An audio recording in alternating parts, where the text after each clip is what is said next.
దేవునికి మహిమ కలుగునుగాక. ఆరాధన కార్యక్రమాన్ని మనం ప్రార్థనతో ప్రారంభించుకుందాం. ప్రార్థన చేద్దాం. కృపా సత్య సంపూర్ణుడా, ప్రేమ కనికరం కలిగిన మా పరమ తండ్రి, నీ శ్రేష్టమైన నామానికి కృతజ్ఞతాస్తుతులు చెల్లిస్తూ ఉన్నాము నాయన. మమ్మల్ని ప్రేమించి మరొక నెలలోనికి మమ్మల్ని ప్రవేశపెట్టిన విధానాన్ని బట్టి వందనాలు. ఈ నెల మొదటి ఆదివారమున ఇటు రీతిగా మేమందరం సమకూర్చబడి నీ సన్నిధిని అనుభవించే అవకాశం ఇచ్చినందుకు స్తోత్రాలు చెల్లిస్తూ, ఎంతమంది అయితే నీ సన్నిధికి రానై ఉన్నారో వారిని త్వరపెట్టి తోడుకొని రమ్మని, నీ సన్నిధిలో పాటల ద్వారా నిన్ను మహింపరిచినట్లుగా నాయన నీ వాక్యాన్ని శ్రద్ధగా విని దాన్ని గ్రహించి జీవితంలో అవలంబించి నీ పిల్లలు మేలులు అనుభవించినట్లుగాను సహాయం చేయండి. కూడిక ప్రారంభం నుండి ముగింపు వరకు నీ అధ్యక్షతన నీ చిత్తములో మీరు జరిగించుకుని మహిమను తెచ్చుకోమని రక్షకుడు ప్రభునేసు దయగలిగిన నామములో ప్రార్థించి వేడుకొనిచున్నాను పరమ తండ్రి, ఆమేన్.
మనం ఈరోజు కీర్తన, మొదటి కీర్తన ధ్యానం చేద్దాం.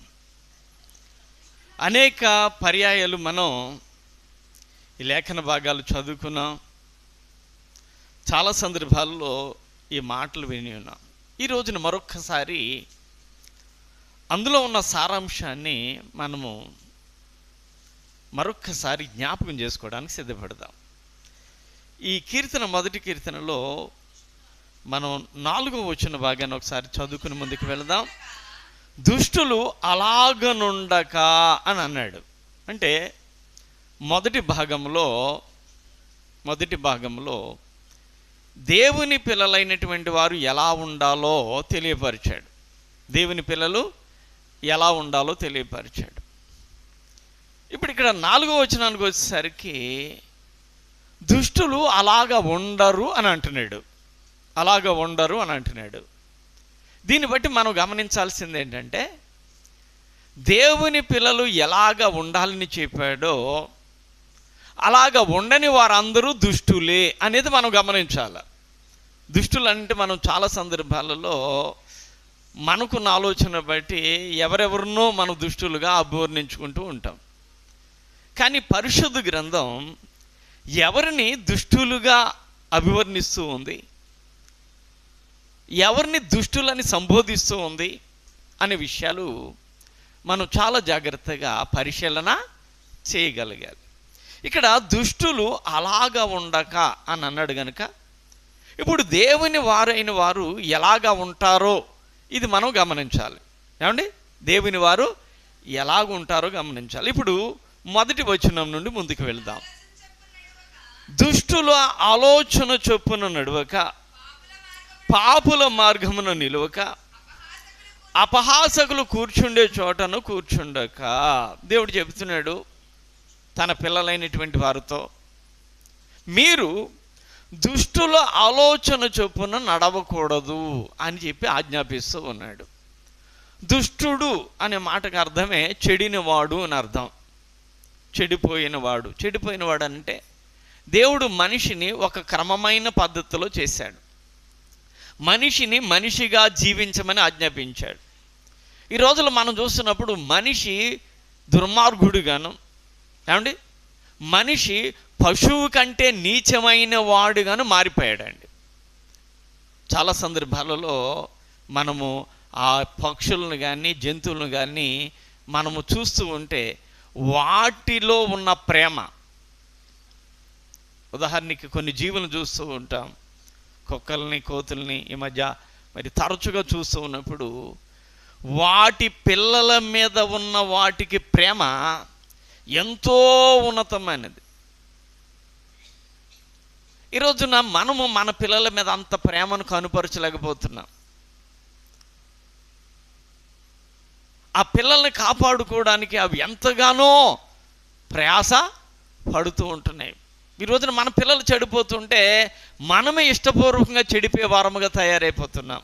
అందుకనే జీవుల కంటే, ఆ యొక్క జంతువుల కన్నా పక్షుల కన్నా మనిషి చెడినవాడుగా మారిపోయాడు. మనిషి మనిషిగా బ్రతకాలి ప్రియులారా. మనిషి దేవుని స్వరూపం అని దేవుడు చెప్పాడు. కాబట్టి దేవునికి మహిమార్థమై మనం బ్రతకాలి. అందుకని అంటున్నాడు, దుష్టుని యొక్క ఆలోచనలు ఉన్నాయి. వాడు చెడినవాడు. వాడు ఏం చేస్తాడనంటే ఎవరిని చెరపాలా అని చూస్తాడు. చెడిపోయిన ఒక స్త్రీ ఉందనుకోండి, మరికొంతమంది చెడిపోతే ఈమెకు ఆనందం. ఎందుకని వేలెత్తి చూపే వాళ్ళు ఉండరు. కొంతమంది నీతిగా ఉన్నారనుకోండి, ఈవిడికి ప్రమాదమే. ఎందుకంటే ఎవరొకరు వేలెత్తి చూపుతూ ఉంటారు ఆమెను కదా. కాబట్టి ఆమెను ఎలా చెరపాలని చూస్తూ ఉంటుంది. చెడిపోయిన మగవాడు ఉన్నాడు, తాగుబోతు కానీ తిరుగుబోతు కానీ, వాడు కూడా అంతే. ఎవరిని నేను చెరపాలని చూస్తారు. అందుకని అంటున్నాడు దుష్టుని ఆలోచనలు. వాడు చెడిపోయి ఇతరులను చెడపాలనుకుంటాడు. కాబట్టి మీరు వాడి ఆలోచనల చొప్పున మీరు ఉండకూడదు. మీ ఆలోచనకర్త దేవుడు, ఏమండి, ఆయన ఆలోచనకర్త అని పేరు ఉంది కదా, ఆయన యందు మీరు ఆలోచించండి అని చెప్పి దేవుడు చెబుతూ ఉన్నాడు. కాబట్టి దుష్టుల ఆలోచనలు చొప్పున నడవడానికి వీల్లేదు. రెండవది, పాపుల మార్గమున నిలువక. పాపులు అని ఎవరిని అంటాం మనం? మార్గము తప్పిన వారిని పాపులు అంటాం. దేవుడు సవ్యమైన మార్గాన్ని పెట్టాడు మానవుడికి. ఆ సవ్యమైన మార్గాన్ని విడిచిపెట్టి అపసవ్యమైన స్థితిలో వెళ్ళిన వాడెవడో పాపి. అపసవ్యమైన స్థితిలో మార్గము తప్పి తిరుగులాడుతూ ఉన్నాడు వాడు పాపి ప్రియులారా. అలాంటి పాపుల మార్గములు ఉన్నాయి భూమి మీద. వారి మార్గములలో నీవు ఎట్టి పరిస్థితుల్లోనూ ఉండకూడదు, నిలబడకూడదు అంటున్నాడండి. పాపుల మార్గంలో మీరు నిలబడకూడదు. వీడు దైవ వ్యతిరేకంగా బ్రతుకుతున్నాడు, వాడితో నేను ఉండకూడదు, వాడు వెళ్ళే చోటుకు నేను వెళ్ళకూడదు అని చెప్పి మీరు గమనించాలి అంటున్నాడు. కొంతమంది ఎవరు చెడినవారో ఎవరు మంచివారో గమనించకుండానే ముందుకు వెళ్ళిపోతూ ఉంటారు. బైబిల్లోనే దేవుడు చెబుతున్నాడు, దుష్ట సాంగత్యము మంచి నడవడికను చెరుపుతుందట అన్నాడండి. దుష్ట సాంగత్యం ఏం చేస్తుంది? మంచి నడవడికను చెరుపుతుంది. మంచోడిని మంచిగా ఉండనివ్వదు ఆ సహవాసం. కాబట్టి పాపులు వెళ్ళే దారులు ఉన్నాయి. ఆ దారిలో కనీసం మీరు నిలబడకూడదు అని చెప్తున్నాడు. మూడవదిగా, అపహాసకులు కూర్చుండే చోటు కూర్చుండక అన్నాడండి. ఏంటట? అపహాసకులు అంటే ఇతరులను చూసి హేళనగా నవ్వేవారు.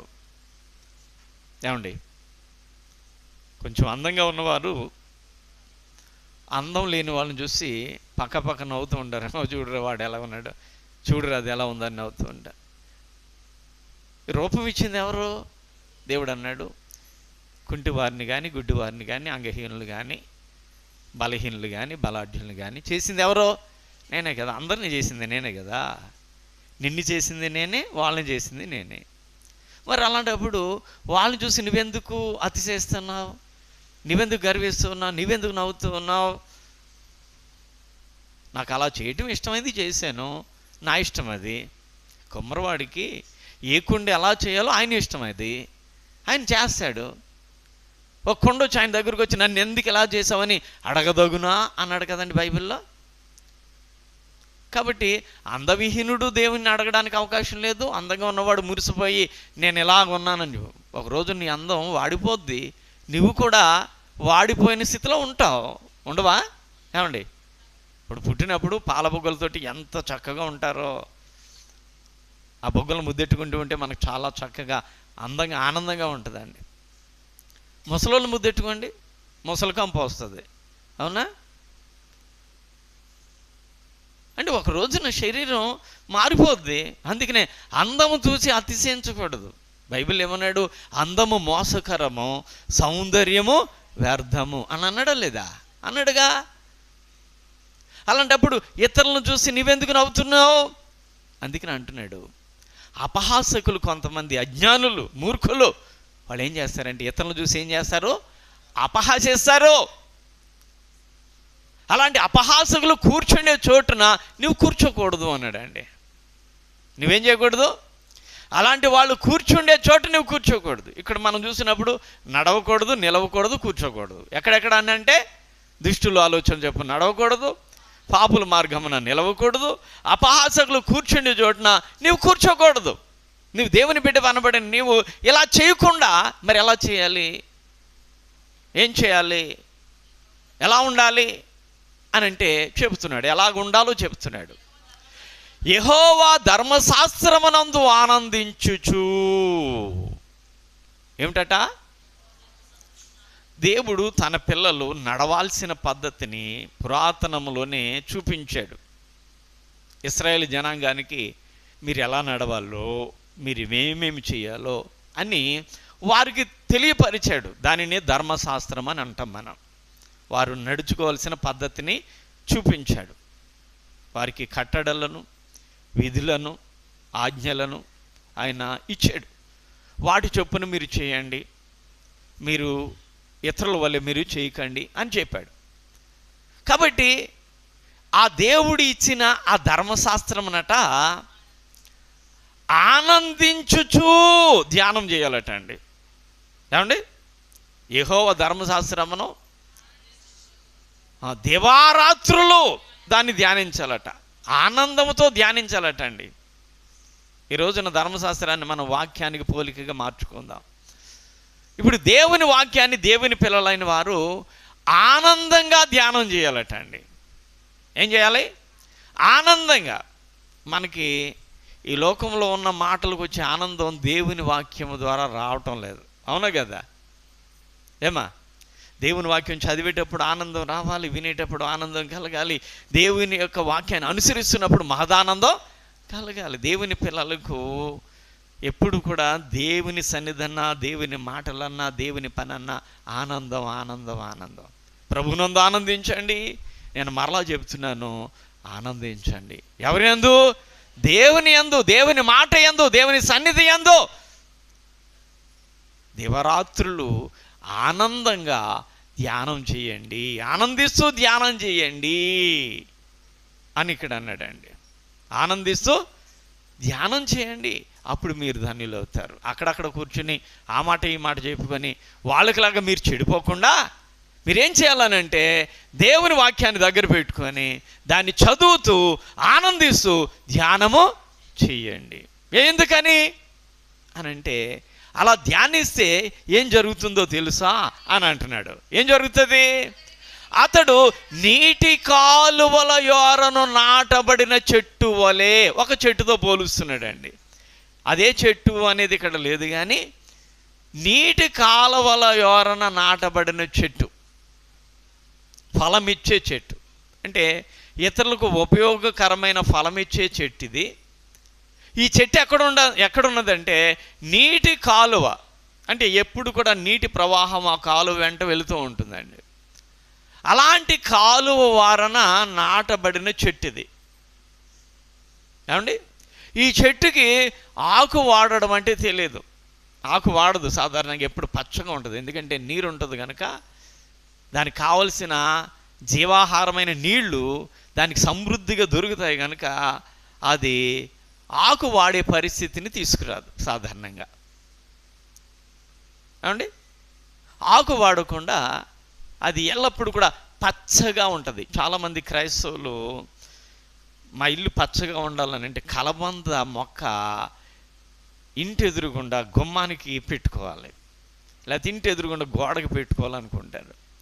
ఈ మొక్క పెట్టుకున్నంత మాత్రం చేత పచ్చదనం నీ ఇంట్లో ఉండదు, నీవెప్పుడు పచ్చగా ఉండవు. చాలామంది పచ్చదనం అంటే ఇంటి ఎదురుగుండా పచ్చదనం ఉంటే ఆ ఇల్లంతా పచ్చగా ఉన్నట్టు. దేవుని దృష్టిలో పచ్చదనం అంటే అది కాదండి ప్రియులారా. ఇక్కడ అంటున్నాడు, నీవు దేవుని వాక్యాన్ని ధ్యానం చేస్తూ ఉంటే ఆ చెట్టు ఎలా పచ్చగా ఉందో నీవు అలా పచ్చగా ఉంటావు. అర్థమైందండి? నీటి కాలువలు ఎవరు నాటబడిన చెట్టు ఎలాగైతే పచ్చగా ఉంటుందో నీవు కూడా ఎలా ఉంటావు? అలాగా పచ్చగా తన కాలమందు ఫలం ఇచ్చే చెట్టు వలె నీవు కూడా ఉంటావు. అది తగిన కాలంలో సీజన్గా కాస్తూ ఉంటాయి కదండి కాయల్లో. అలాగ తన కాలములో మంచి కాపు కాల్చే ఆ చెట్టు ఎలాగైతే ఉంటుందో నీవు కూడా ఎప్పుడు కూడా నీ విధానములో తగినట్లుగా ఆయా సమయాల్లో మేలు పొందుకునే వ్యక్తిగా నీవు ఉంటావు. నీవు చేసేదంతా కూడా సఫలం అవుతుంది, విఫలము కాదు అని దేవుడు చెప్తున్నాడండి. ఏమండి, అలా ఉండకుండా ఇలా ఉంటే నీవు చేసేదంతా కూడా సఫలమే అంటున్నాడు దేవుడు. మనం చాలా సందర్భాల్లో మనం చేసే ప్రతి పని సఫలీకృతం కావాలని, దాని ద్వారా మనం సంతోషించాలని, దాని ద్వారా మంచి ఈవులు పొందాలని ఆశపడుతూ ఉంటాం, ఆరాటపడుతూ ఉంటాం. కొన్నిసార్లు మనం తలపెట్టిన కార్యాలు విఫలమైపోతూ ఉంటాయి. కానీ విఫలము కాకుండా సఫలము కావాలంటే ఈ పని చేయమని చెప్పాడండి. ఇప్పుడు దుష్టులు అలాగా ఉండరు అని చెప్తున్నాడు. అది గమనించాల. దుష్టులు ఎలా ఉండరు అని అంటే దేవుని వాక్యాన్ని సంతోషంతో ధ్యానము చేయరు. వీళ్ళు ఏం చేస్తారంటే దుష్ట ఆలోచనలోనే ఉంటారు, పాపులు నడిచే దారిలోనే నడుస్తారు, అపహాసకులు కూర్చుండే చోటుని వీళ్ళు కూర్చుంటారు. వీళ్ళు ఎలా ఉంటారు? ఇలా ఉంటారు కనుక వాళ్ళు ఎలా ఉంటారు అని అంటే గాలి చెదరగొట్టు పొట్టు వలె ఉంటారు అన్నాడండి. ఎలా ఉంటారట? గాలి చెదరగొట్టే పొట్టు ఒకటి ఉందట అండి ప్రియులారా. పొట్టునట గాలి చెదరగొట్టేద్దట. వీళ్ళు అలా ఉంటారు, పొట్టు వలె ఉంటారు అన్నాడండి. ప్రియులారా, మనము పొట్టు అనే దాని గురించి ఆలోచన చేస్తూ ఒకసారి ఎఫెసీ పత్రికకు వెళదామండి. ఎఫెసీలకు రాసిన పత్రికలో పొట్టు లాంటి వారు ఎవరు అనే దానికి చెబుతున్నాడండి. చూడండి, 14 వచ్చిన 4వ అధ్యాయం 14 వచ్చిన ఎఫెసీ పత్రిక నుండి, మనమిక మీదట పసిపిల్లల వలె ఉండి మనుషుల మాయోపాయముల చేత వంచనతోనూ తప్పు మార్గమునకు లాగు కుయుక్తితోనూ గాలికి కొట్టుకొని పోవునట్లు కల్పించబడిన ప్రతి ఉపదేశమునకు ఇటు అటు కొట్టుకొని పోవచ్చు అలల చేత ఎగురగొట్టబడిన వారుమైనట్లుండక అన్నాడండి. గాలి చెదరగొట్టి పొట్టు వలె అన్నాడు కదండి. ఇప్పుడు దేవుని పిల్లలను కూడా కొంతమందిని పొట్టుతో పోలుస్తున్నాడండి.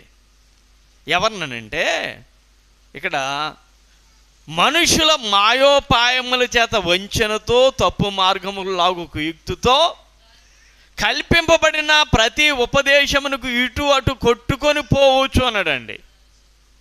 ఈ వాక్యాన్ని ఉదహరించి కొంతమంది వారి వారి విధానాలను బట్టి మాట్లాడుతూ ఉంటారు. ఒకటే వాక్యం ఒక దైవజనుడు ఒక రకంగా చెప్పాడు, మరొక వాక్యాన్ని ఇదే వాక్యాన్ని మరొక దైవజనుడు ఇంకో రకంగా చెప్పాడు. ఇప్పుడు విశ్వాసులుగా మీరు చేయాల్సిన పని ఏంటి? ఇలా అనేయడమే కదండి. ఓకేనండి, ఆయన చెప్పింది కరెక్టే, మీరు చెప్పింది కరెక్టే. ఎందుకంటే వాక్యం 2 అంచులు గల ఖడ్గం కనుక అది కరెక్టే ఇది కరెక్టే అని ముందుకు వెళ్ళిపోవాలి కదండి. అదే కదా భక్తి, అదే కదా విశ్వాసం అంటే? కాదు. ఇందులో ఏది కరెక్ట్?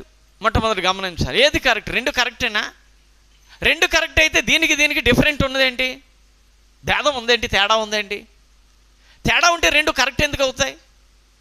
ఇలాగా అసలు చెప్పేవాడి కంటే చెప్పేవాడు దేవుని యందు ఆలోచించి ఇది ఎలా చెప్పాలని ఆలోచన చెబుతాం. వినేవాడికి చెప్పేవాడి కంటే ఇంకా విపరీతమైన జ్ఞానం ఉండాలి. అది అవునో కాదో తెలుసుకుని వెంబడిస్తేనే ప్రయోజనం. లేకపోతే తప్పుని ఒప్పుగా కనుక వెంబడిస్తే ప్రియులారా నష్టపోతాం. ఏమండి? కాబట్టి ఇక్కడ అంటున్నాడు, తప్పు మార్గమునకు లాగు కుయుక్తితోనూ గాలికి కొట్టుకొని పోవునట్లు కల్పింపబడిన ప్రతి ఉపదేశమునకు ఇక్కడ అంటున్నాడు కల్పింపబడిన ఉపదేశం అట అండి. ఇటు అటు కొట్టుకొని పోవచ్చు అలల చేత ఎగరగొట్టబడిన వారమైనట్లు ఉండక మనము ఉపదేశాల చేత మనం కొట్టుకొని పోయే వారముగా మనం ఉండకూడదు.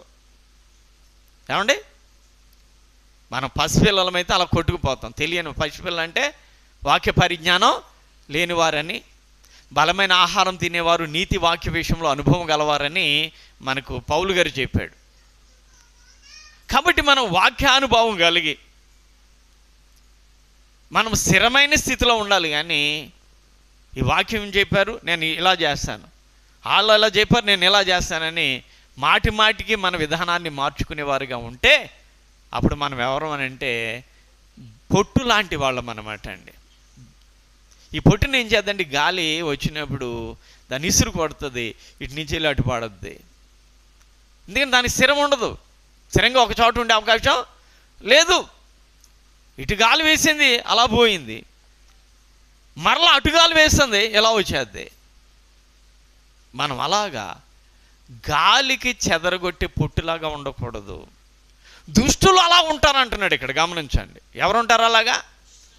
దుష్టులు గాలికి చెదరగొట్టే పొట్టులాగా ఉంటారు. ఇక్కడ మరొక మాట చెప్పి నేను ముందుకు వెళ్తాను. ఇప్పుడు అటు ఆ వాక్యాన్ని విని ఇటు ఈ వాక్యాన్ని విని అటు ఇటు ఇటు అటు వెళ్ళే వాళ్ళని ఇక్కడ పొట్టు లాంటి వాళ్ళు అన్నాడు కదండి.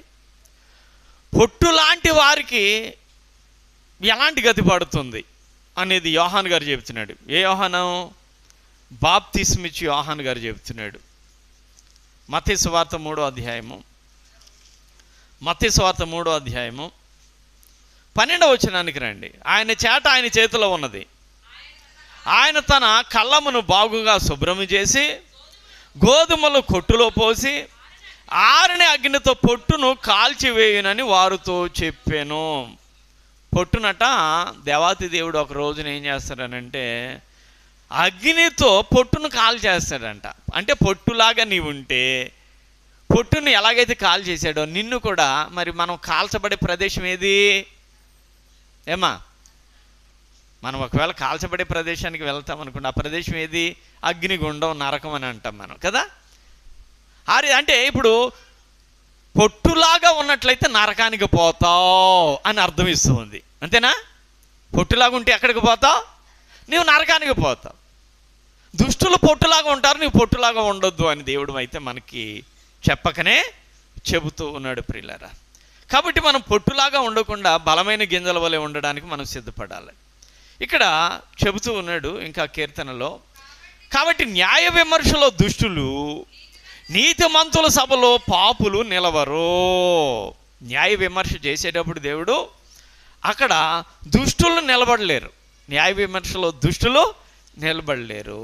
నీతిమంతుల సభలు ఉన్నాయి, ఈ సభల్లో పాపులు నిలవరు అన్నాడండి. పాపులు ఎక్కువ ఆజ్ఞల గురించి మనకు వచ్చేటప్పుడు దొంగతనము చేయరాదు, వ్యభిచారము చేయరాదు, ఇంకా అబద్ధము పలకరాదు, ఇంకేమన్నది?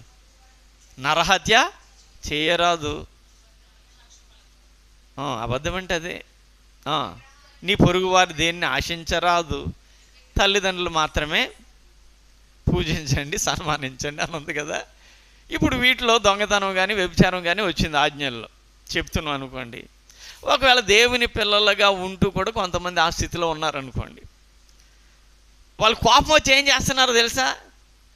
దొంగతనం చేయకూడదంట, వ్యభిచారం చేయకూడదంట అని వాళ్ళకి దేవుని న్యాయమైన సభ అయినా దేవుని సన్నిధిలో ఉండటం లేదు, ఉండరు, నిలవరని ఆయన చెప్పేశాడు. నీతిమంతుల సభలో పాపులు ఉండలేరు, పాపులు వాళ్ళు నిలవలేరు, నిలబడడానికి అవకాశం లేదు. ఎందుకంటే వాళ్ళ అంతరాత్మ గద్దిస్తూ ఉంది, నీ పాపం చేసావు, నీవు నీ సన్నిధిలో ఉండడానికి లేదు. దేవుడు మనల్ని ఏం చేశాడంటే మన పాపాన్ని క్షమించి ఆయన పాపస్థితి నుండి తప్పించి మరలా పాపము చేయకని మనల్ని ప్రబోధిస్తూ ఆయన సన్నిధిలో నిలుపుతున్నాడు మనల్ని కదా. మరలా నీలోనికి ఏదన్నా పూర్వం వదిలేసిన పాపం వస్తుందేమో జాగ్రత్త. వదిలేసిన దాన్ని మరలా పట్టుకుంటే నువ్వు కుక్క లాంటి వ్యక్తివి, నువ్వు పంది లాంటి వ్యక్తివి, దయచేసి అలాంటి స్థితికి మరలా నీవు వెళ్ళొద్దు అని మనకి వాక్యం ద్వారా భయపెడుతూ మరలా మనము పూర్వ స్థితికి వెళ్ళకుండా జాగ్రత్త పరుస్తూ ఉన్నాడు మనల్ని. అవును కదా. అయితే ఇంకెవరైనా తెలిసి తెలియక ఒకవేళ అలాంటి స్థితిలో ఉంటే వాళ్ళు ఏం చేస్తున్నారని అంటే, ఇంకా దేవుని సన్నిధికి నేను వెళ్ళను, ఎందుకనంటే నేను ఇలాంటి స్థితిలో ఉన్నాను అన్నారు కనుక నేను వెళ్ళడానికి అవకాశం లేదు. అందుకే నన్ను దేవుడు అంటున్నాడు, నీతిమంతుల సభ ఉంది, నీతిమంతులు కూడుకునే సభ, ఈ సభలో పాపులు అనేవాళ్ళు నిలబడలేరు అంటున్నాడండి. చివరి వాక్యం ఏమని చెప్పాడు అని అంటే, నీతిమంతుల మార్గము యెహోవాకు తెలియను, దుష్టుల మార్గము నాశనానికి నడుపును. నీతిమంతుల మార్గము, దుష్టుల మార్గము, రెండు దారులు, ఏ దారి కావాలో చూసుకో. ఏమండి, ఇర్మీయా గ్రంథంలో అంటాడు, నువ్వు దారిలో నిలబడి ఏ దారి మంచిదని అడిగి తెలుసుకో అంటున్నాడు. దారిలో నిలబడ్డప్పుడట నేను వెళ్ళే దారి మంచిదేనా, ఒక ఊరు వెళ్ళాలండి కొత్త అయినా ఏం చేస్తాడు, కనుక్కుంటాడు. మధ్యలో ఆగి ఎవరైనా దారి అంటే వస్తుంటే, ఏమండి నేను పలానా ఊరికి వెళ్ళాలి, ఈ దారి వెళ్తుందా, ఈ దారిలో వెళ్తే పలానా ఊరు వెళ్తానా అని అడిగి తెలుసుకుని మరి వెళ్తాడు. అలాగే మనం కూడా ఏది మంచి మార్గం, ఏది చెడ్డ మార్గం, ఏది దేవుడు మనకు ఏర్పాటు చేసిన మార్గం, ఏది దుష్టుని మార్గం అని మనం తెలుసుకోవాలి. అందుకని ఇక్కడ అన్నాడు, నీతిమంతులు వెళ్ళే మార్గమేమో దేవునికి తెలుసు, దుష్టుల మార్గం ఏం చేద్దంటే నాశనానికి నడిపేద్ది. కాబట్టి మన దుష్టుల మార్గంలో కానీ దుష్టుల ఆలోచనలో కానీ అండి దుష్టులు ఉండని చోట కానీ మనం ఉండడానికి అవకాశం లేదు అని, ఒకవేళ కనుక నీవు అలాగ చేస్తే నీవు పొట్టు లాంటి వ్యక్తివని, నీవు ఒక రోజున కాల్చబడతావని ఈ లేఖన భాగం అయితే మనకు చెబుతూ ఉంది. కాబట్టి వీటిని గమనించి ప్రియులారా, మనం ప్రతి ఉపదేశానికి అటు ఇటు కొట్టుకొని పోయేవారుగా ఉండకుండా, ప్రతి ఉపదేశాన్ని అవునని నమ్మేవారముగా ఉండకుండా, ఆయా ఉపదేశములు దేవుని ద్వారా ఏర్పాటు చేయబడినవినా, దేవుడే వారిలో నుండి నాకు పలికించాడా, లేదా మనుషులు కుయుక్తి చేత నన్ను మాయోపాయమైన మాటల చేత పట్టుకోవాలని ప్రయత్నం చేస్తున్నారా? వీటిని ఎప్పుడైతే గమనిస్తావో అప్పుడే నీవు తెలియగలిగిన వ్యక్తివి, అప్పుడే నీవు దేవుని మార్గం ఏదో తెలుసుకున్న వ్యక్తివి. కాబట్టి ప్రియ దేవుని పిల్లలారా, మీరందరూ కూడా మరి న్యాయం ఏదో అన్యాయం ఏదో, దేవుని మార్గం ఏదో దుష్టుని మార్గం ఏదో ఏమండి తెలుసుకొని దేవుని మార్గంలో వెళితే అభ్యంతరాలు వచ్చినా, ఆటంకాలు వచ్చినా, సమస్యలు వచ్చిన, ఇబ్బందులు వచ్చినా ఆయన తోడుంటాడు, క్షేమంగా నడిపిస్తాడు. అలా కాకుండా అంతా బాగానే ఉంది, నాకు ఎప్పుడు పడితే అప్పుడు సంతోషం కలుగుతుందని దుష్టుని మార్గంలో వెళ్తే దుష్టులకు విజయము కొద్ది కాలం ఉంటుందట, సంతోషము కొంతకాలం ఉంటుందట, తర్వాత వారి పరిస్థితి ఎలా ఉంటుందంటే దీర్ఘకాలము దుఃఖము బాధలే. కాబట్టి మనం అలాంటి స్థితికి వెళ్ళకూడదని దేవుని ఉద్దేశమై ఉన్నది కనుక ప్రియ దేవుని పిల్లలారా గమనించండి, జ్ఞానంగా వివేకంగా బ్రతకడానికి సిద్ధపడమని కోరుతూ ఇంతటితో ఈ మాటలు ముగిస్తూ నన్ను దేవుడి కొద్ది మాటలు మనందరి వినికిడిలో భద్రము చేయునుగాక. ఆమేన్. ప్రార్థన చేద్దాం. మహోన్నతుడైన తండ్రి, దయగలిగిన దేవా, స్తోత్రాలు చెల్లిస్తూ ఉన్నాం. ఇంతవరకు నీ పిల్లలైన వీరికి నీవిచ్చిన మాటలు తెలియపరిచాను. మొదటి కీర్తన మొదటి నుండి చివరి వరకు అయినా దాని యొక్క విధానాన్ని, దాని యొక్క సారాంశాన్ని కొద్ది మాటలతో నీ పిల్లలకి తెలియపరిచాను. విన్నారు, వినిన వాక్యాన్ని నాయన వారు విడిచిపెట్టుగా ఇంకా మరింతగా వాళ్ళు అవగాహన చేసుకొని నాయన నీ వాక్యం ఏం చెప్పిందో, ఎలా నడవమని చెప్పిందో, ఎలా నడవకూడదని చెప్పిందో గమనించుకొని నీవు చూపించిన మార్గంలో నడిచి నీ ద్వారా మేలు పొందుకునే వారిగా ఉండే అవకాశాలు కలిగించమని, కూడి వచ్చిన ప్రతి బిడ్డను పేరు పేరును దీవించమని రక్షకుడైన యేసు నామములో అడుగుచున్నాను తండ్రి. ఆమేన్, ఆమేన్. కానుకలు సమర్పణ చేద్దాం.